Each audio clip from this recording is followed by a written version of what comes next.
Pour moi, c'est important de se dire qu'on est tous acteurs de sa santé et qu'il y a vraiment des leviers qu'on peut mettre en place.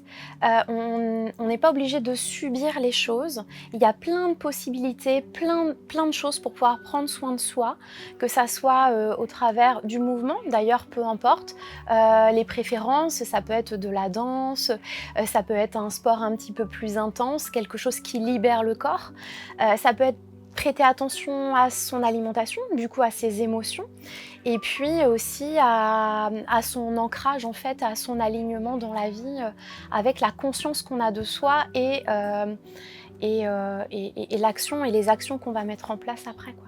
Pour moi, ce qui est important, c'est que les personnes prêtent attention à ce qu'elles sont, qu'elles s'écoutent en fait sans forcer dans leur corps, sans être en lutte, sans être en lâchant prise, en lâchant le contrôle et en venant en fait mettre de l'amour dans leur corps pour retrouver confiance, pour retrouver de l'estime.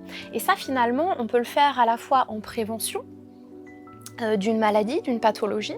Et évidemment, une fois qu'on a une maladie qui est plus installée, c'est plutôt urgent de venir le faire, oui.